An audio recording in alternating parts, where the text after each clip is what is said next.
Hi friends, അസ്സലാമു അലൈക്കും. വെൽക്ം back to my channel. എല്ലാവർക്കും സുഖാണല്ലോ. ഇന്ന് ഞാൻ തയ്യാറാക്കാൻ വേണ്ടി പോകുന്നത് അരിപ്പൊടി വെച്ചിട്ട് നല്ല ക്രിസ്പി ആയിട്ടുള്ള മുറുക്കാണ്. വീഡിയോയിലോട്ട് പോകും മുമ്പേ നിങ്ങൾക്ക് എൻ്റെ വീഡിയോ ഇഷ്ടമാണെങ്കിൽ ലൈക്ക് ചെയ്യാനും സബ്സ്ക്രൈബ് ചെയ്യാനും മറന്നു പോകരുത്. അപ്പോൾ നമുക്ക് നോക്കാം. ഈ മുറുക്ക് റെഡിയാക്കി എടുക്കാനായിട്ട് മെയിനായിട്ട് വേണ്ടത് ഇതുപോലത്തെ ഒരു സേവനാഴിയാണ്. ഈ മോൾഡിൽ വെച്ചിട്ടാണ് കേട്ടോ ഈ മുറുക്ക് ചുറ്റിച്ചെടുക്കുന്നത്. അപ്പോൾ നമുക്ക് ഇതുപോലത്തെ ഒരു സേവനാഴി ഈ മുറുക്ക് റെഡിയാക്കി എടുക്കാനായിട്ട് വേണം.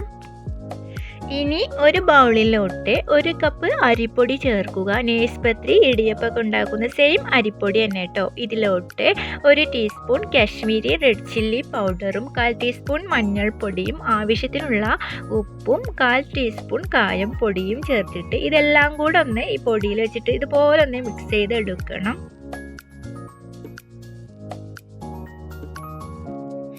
ഇത്രയും മതി.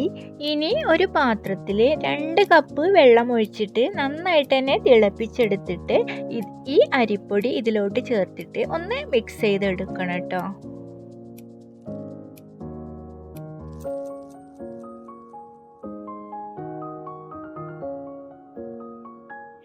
ഇത്രയും മതി. ഇനി നമുക്ക് ഇത് കൈ വെച്ചിട്ട് തന്നെ നന്നായിട്ട് കുഴച്ചെടുക്കണം. അതിന് സൗകര്യമായിട്ട് മറ്റൊരു പാത്രത്തിലോട്ട് ഒഴിച്ചു കൊടുക്കുന്നുണ്ട്. അല്പം എള്ള് ചേർത്ത് കൊടുക്കുക. നിങ്ങൾക്ക് ഇതിനു പകരമായിട്ട് ക്യൂമൻ സീഡ്, അതുപോലെ ഫെനൽ സീഡ്, കരിഞ്ജീരകം, ഇതൊക്കെ ഓരോരുത്തരുടെ ഇഷ്ടം കേട്ടോ. ഇതൊക്കെ ചേർത്ത് കൊടുക്കാവുന്നതാണ്.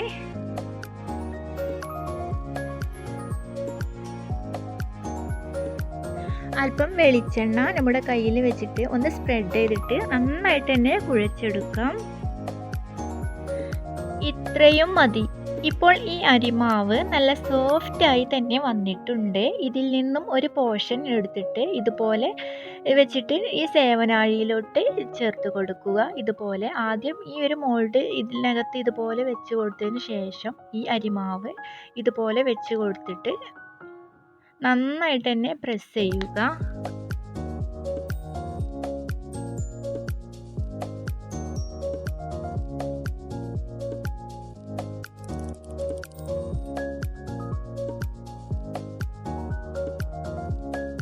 ഇനി ആ ഒരു മുറുക്കിൻ്റെ ഷേപ്പായിട്ട് ഇതുപോലെ ചുറ്റിച്ചെടുക്കാം.